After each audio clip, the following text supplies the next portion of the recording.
She claimed me in the moment my professional life was supposed to begin, but instead, it was my soul that was signed over to her in that dimly lit, mahogany-scented sanctuary, and I will never forget the way her shadow stretched across the floor like a silent promise of ruin. My sister Sarah was sitting just one floor below us, clutching a lukewarm cup of tea and dreaming of the promotion that would finally save our family, completely unaware that her idol was currently dismantling her brother's defenses with the clinical precision of a predator. If Sarah were to open that heavy oak door right now, the fragile architecture of our lives would collapse into a million jagged pieces. And yet, as Eleanor's fingers brushed against my neck, I felt a terrifying, electric urge to let it all burn just to see the fire in her eyes. I was 23, desperate and capable, standing in a room that smelled of old money, expensive oud, and a power so absolute it made the air feel pressurized, while Eleanor stood before me, a 44-year-old titan of industry whose beauty was as sharp and unforgiving as a diamond blade.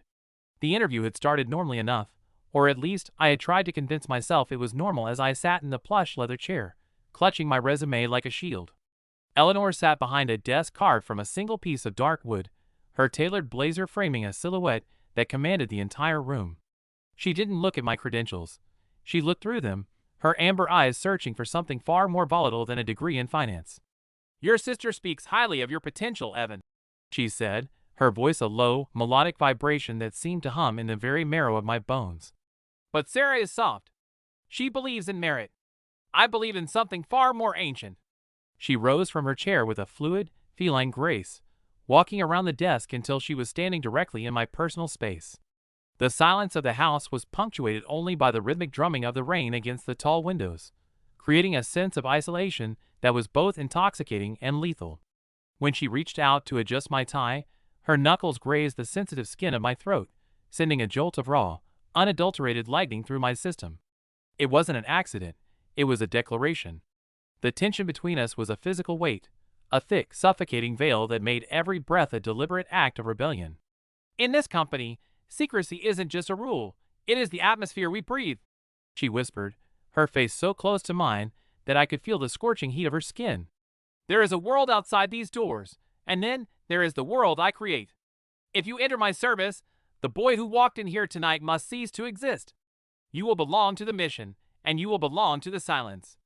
Her gaze dropped to my lips for a fraction of a second, a look of such profound, predatory possession that I felt my knees threaten to buckle.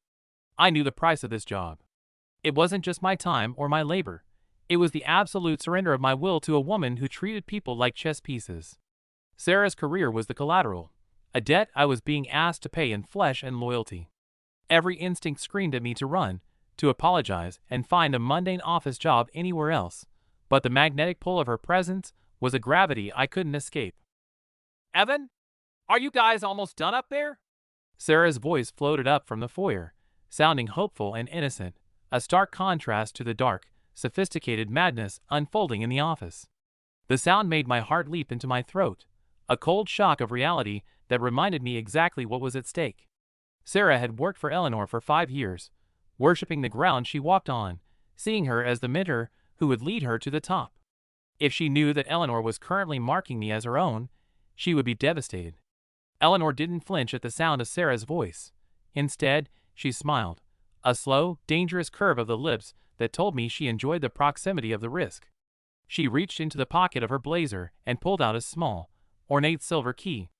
With a deliberate, slow motion, she walked to the door and turned the lock. The click echoed in the silent room, like a gavel bringing down a life sentence. She turned back to me, the key held between 2 fingers like a captured prize. I watched, mesmerized and horrified, as she slid the cold metal into the deep, dark valley of her silk blouse, the silver vanishing against her skin. "The interview is over, Evan," she said, her voice dropping to a husky, intimate register that made my blood boil with a mixture of fear and a hunger I didn't recognize. "The position is yours. You're hired." She took a step toward me, her presence obliterating the noise of the rain and the ghost of my sister's voice. "But before you sign the contract, you have to prove your loyalty. And I have a very specific test in mind for a man with your attributes." She reached out, her hand sliding into my hair, pulling my head back just enough to force me to meet her burning gaze. I was trapped in her sanctuary, the door was locked, and the only way out was to go further into the dark than I had ever dared to imagine. The metallic click of the lock was still echoing in the high corners of the room when the atmosphere shifted from professional interrogation to something far more visceral and suffocating. The air in the office grew heavy, charged with the static of the storm outside and the scent of Eleanor's perfume, a dark, floral musk that seemed to tighten around my throat like a silken noose. She didn't move away after locking the door. Instead, she stepped into my shadow, her presence an overwhelming force that made the expansive room feel like a narrow, airless cage.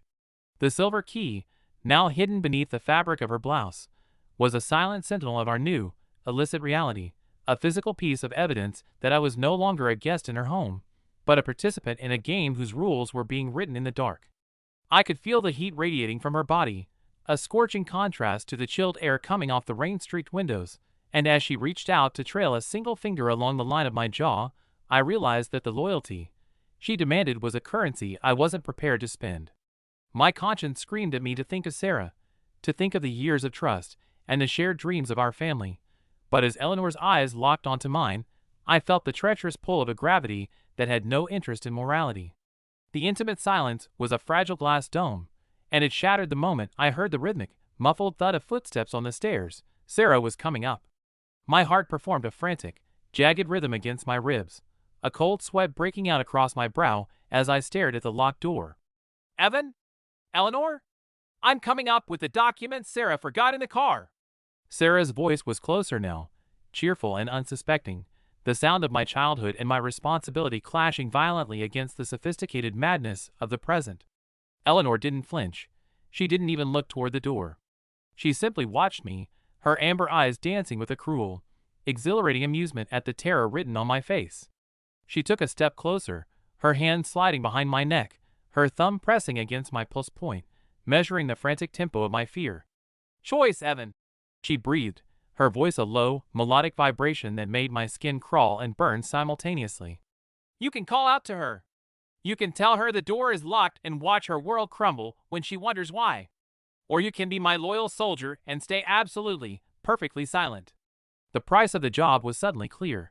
I was being asked to buy my future with the currency of my sister's ignorance. I stood frozen, a traitor in the making, as the handle of the door rattled under Sarah's hand. The rattling continued, a persistent, demanding sound that felt like a hammer striking a nail into the coffin of my integrity. "Eleanor? Is the door jammed?"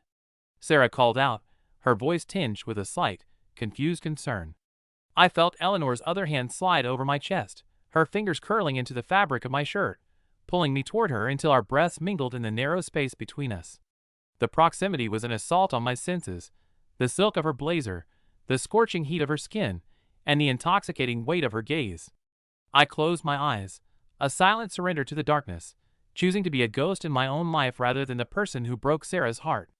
Eleanor leaned in, her lips ghosting over the shell of my ear, her breath a hot, humid caress. "Good boy," she whispered, the words a jagged shard of pleasure and shame. She began to unfasten the buttons of my shirt with a slow, agonizing deliberation, her eyes never leaving the door where my sister stood just inches away. Every rustle of fabric, every shallow, jagged breath I took felt like a thunderclap in the oppressive silence. We were crossing a threshold, a total collapse of the boundaries that had kept me safe, and as her hands moved with a practiced, predatory grace, I felt the world outside that office vanish into a blur of ink and lightning. The boundary was nearly crossed, the final limits of my self-control fraying like a worn rope, when Sarah sighed in frustration on the other side of the door. "I guess you're on a private call. I'll just leave the folders on the small table in the hallway, okay? See you in the car, Evan." Her footsteps retreated, a fading echo that felt like a stay of execution, but the damage was already done. The seal of our secret was now irrevocable. Eleanor pulled back just enough to look me in the eyes, her expression a haunting mixture of triumph and a raw, voracious hunger that made me realize this test was only the beginning of a long, dark descent. She reached into her blouse and pulled out the silver key, the cold metal glistening in the low light of the desk lamp as she held it between us like a captured prize. It was no longer just a tool to lock a room. It was a symbol of my new, hidden identity, a recognition that I belonged to the silence she created. "You passed the first trial," she said, her voice returning to its professional, clinical tone, though her eyes remained dark with lingering heat. She walked to the desk, grabbed a small, embossed card, and pressed it into my palm alongside the key. Tomorrow. Midnight. The private entrance of the downtown terminal. Don't make me wait, Evan. Your sister's career is a very fragile thing, and I would hate to see it break because of your tardiness.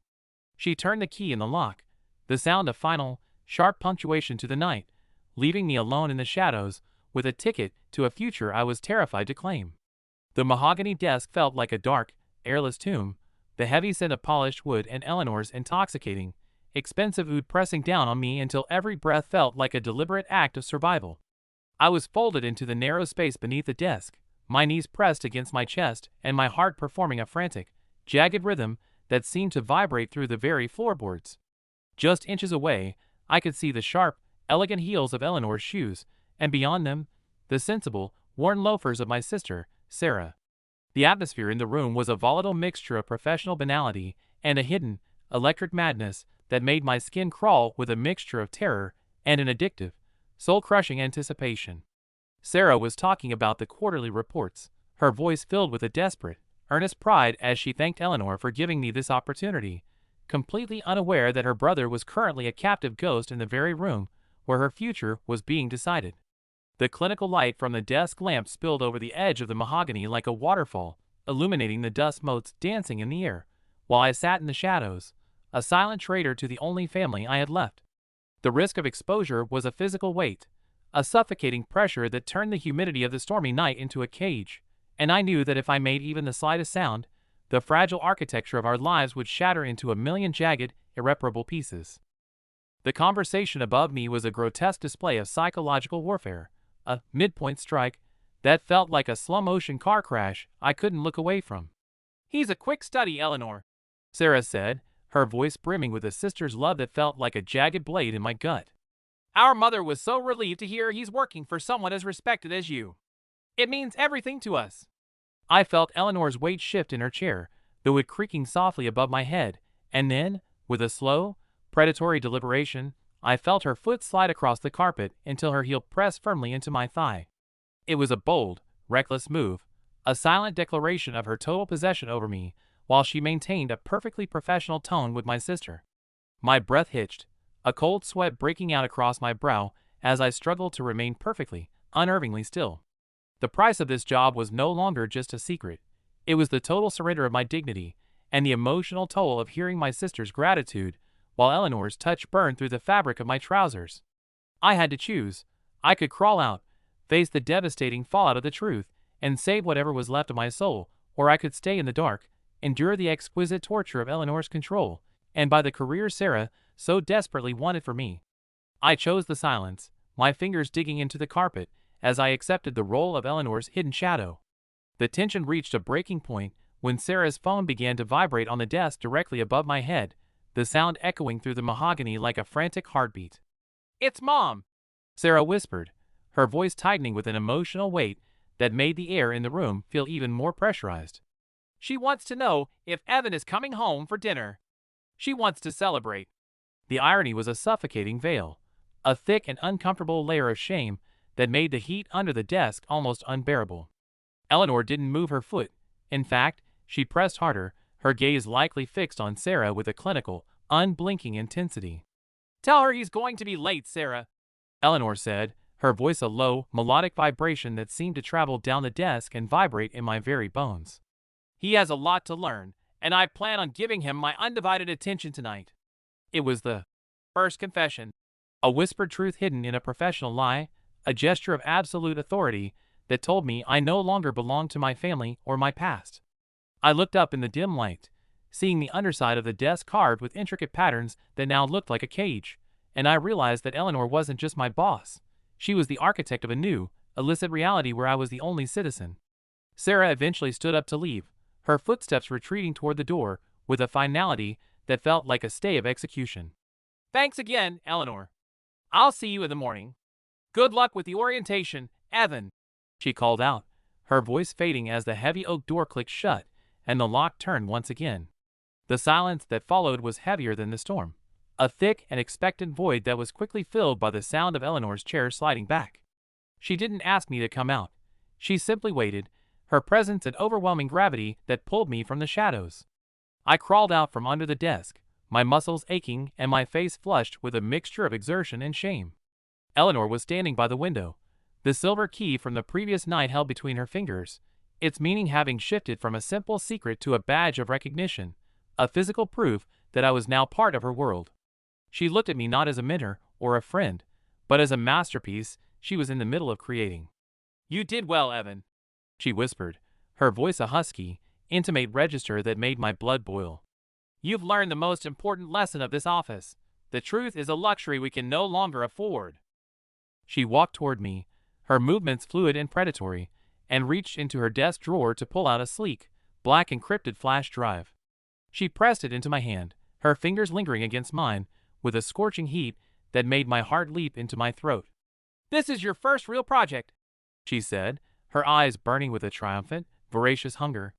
"It contains the files for the downtown terminal project and my private notes on how we're going to restructure your sister's department. Study it. Every word." This was the ticket to the next part of our madness, a digital contract that bound me even tighter to her will. She leaned in, her lips ghosting over my ear for one last, bruising second. "Tomorrow night. The penthouse suite at the Grand Meridian. Room 404. I expect a full report on your loyalty by midnight."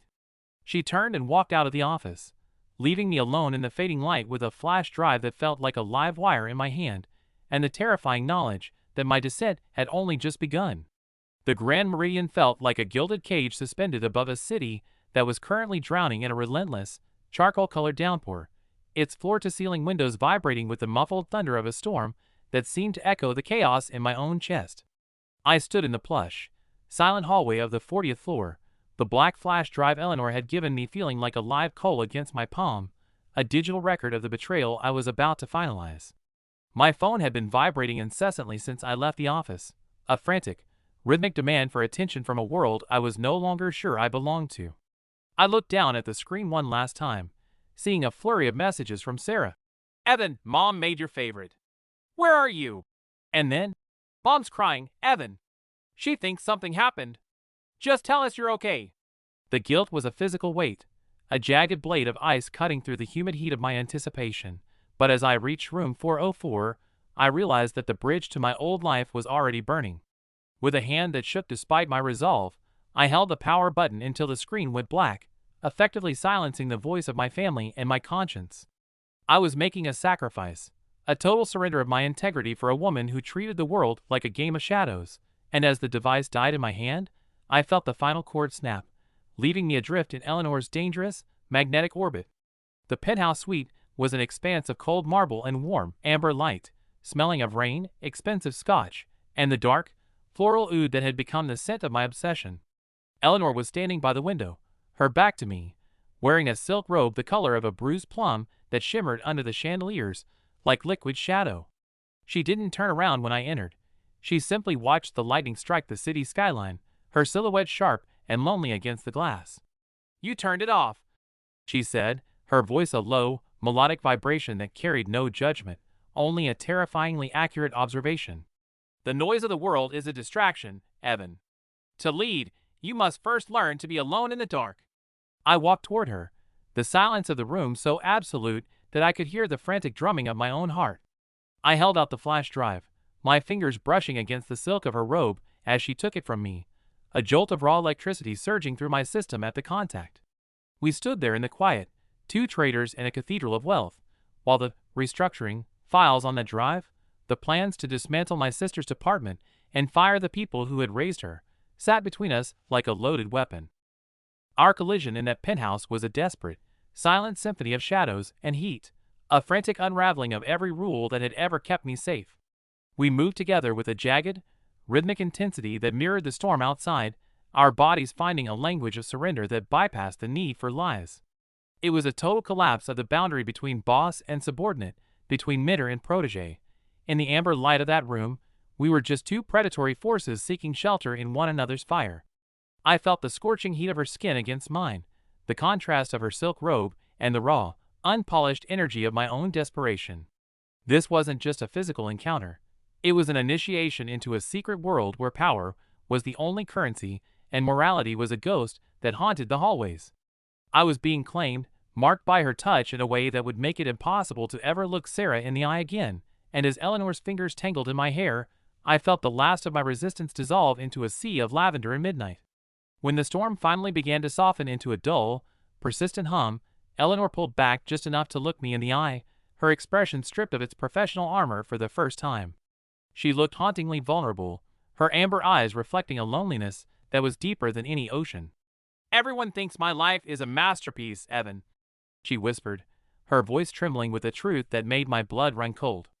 "But my husband, the politician, hasn't looked at me as a woman in 10 years. I am a prop in his campaign, a signature on his contracts, a ghost in his house. I chose you because you still have a pulse, because you haven't learned to be a machine yet." She was opening herself up to me, revealing the hollowed-out center of her success, and I realized that she wasn't just a predator. She was a woman drowning in a sea of gold, reaching out for the only thing that felt real. Our secret wasn't just about the affair or the business deals. It was about the shared, terrifying isolation that only we could understand. The peace was shattered by the sharp, metallic ping of a notification from the tablet on the bedside table. Eleanor reached for it, her jaw tightening as she scrolled through the screen. "Someone was watching the terminal entrance last night, Evan," she hissed, her voice returning to its sharp, clinical edge. "Security logs show a car registered to Marcus, the man I'm supposed to promote over Sarah, was parked across the street for 3 hours. He didn't see your face, but he knows I wasn't alone." The external danger was no longer a theory. It was a physical presence, a shadow in the hallway of our hidden life. Marcus was a shark, a man who would use this suspicion to tear Eleanor down and destroy my sister's career as collateral damage. The stakes had just doubled, the risk of exposure becoming a physical pressure that turned the luxury of the penthouse into a trap. Despite the shadow of Marcus and the silence of my dead phone, Eleanor didn't look defeated. She looked more dangerous than ever. She grabbed my hand, her grip bruisingly tight as she pulled me toward her for one last, bruising kiss that tasted of victory and lavender. "He thinks he can hunt me," she breathed, her eyes blazing with a defiant, terminal resolve. "But he doesn't know what I'm willing to burn to keep what is mine." She reached into her clutch and pulled out a heavy, ornate brass key, not the silver one from the office, but something older, more significant. "This is for the private residence on the coast. No cameras, no Marcus, no Sarah. I'll be there in 3 days. If you still want the world I promised you, you'll be there waiting." She pressed the key into my palm, her gaze promising a final, total collapse of all my remaining defenses, and as I walked out into the cold, rainy night, I knew that our next meeting would be the one that either saved us or burned us both to the ground. The coastal residence sat atop a jagged cliff, like a white stone fortress against the bruising purple of the evening sky, the air thick with the scent of salt spray, wet pine, and the impending sense of a final, irrevocable collapse. I stood at the heavy oak entrance, the ornate brass key Eleanor had given me feeling like a cold, unyielding weight in my hand, its surface etched with patterns that now looked like the bars of a cage. The house was silent, save for the rhythmic, mournful roar of the Atlantic crashing against the rocks below, a sound that seemed to echo the hollow thrumming in my own chest. I had lied to Sarah one last time, telling her I was staying at a hotel to clear my head after the stress of the new job, but the look of shattered trust in her eyes, as I walked out the door, had been a jagged blade I couldn't pull out. I was a man who had traded his family's history for a woman's shadow, and as I turned the key in the lock, the metallic click sounded like a gavel announcing the end of my innocence. The interior was a cathedral of glass and shadow, illuminated only by the dying embers of the sunset, and at the far end of the great room, silhouetted against the vast, dark ocean, Eleanor was waiting for me, her presence an absolute gravity that made the very air feel thin and lethal. The silence was shattered not by a scream, but by the blinding, clinical sweep of high beams cutting through the fog outside. A car had followed me up the winding coastal road. My heart performed a frantic, sickening lurch as I recognized the silhouette of my sister's old sedan idling at the gate. This was the midpoint strike, the moment where the lies were no longer enough to hold back the tide of the truth. I stepped out onto the balcony, my breath hitching as I saw Sarah emerge from the vehicle, her face pale and ghost-like in the moonlight, her eyes searching the windows of the residence with a terrifying, desperate clarity. She didn't shout. She simply stood there, a small, broken figure against the vastness of my betrayal. Eleanor appeared beside me, her hand resting on my shoulder with a grip that was both grounding and possessive, her amber eyes reflecting the cold resolve of a woman who had already decided who lived and who died in this game. "You have to choose, Evan," she whispered, her voice a low, melodic vibration that carried the weight of my entire future.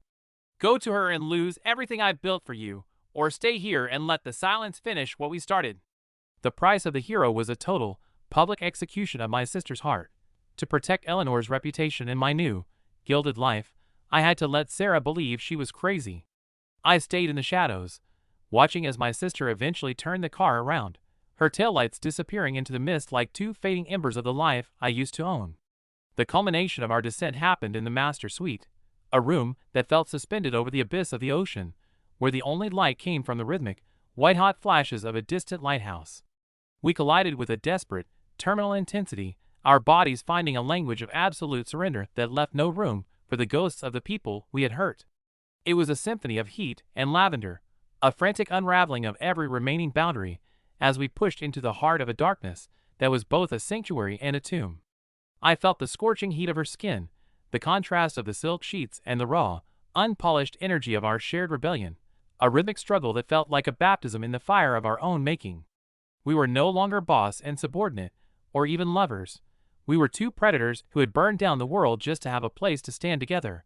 The intimate hint of the guest room had become a total, all-consuming reality, a physical contract signed in the sweat and the silence of the coastal night. In that room, we weren't just escaping the world. We were creating a new one, a kingdom of shadows where the only law was our mutual, addictive possession.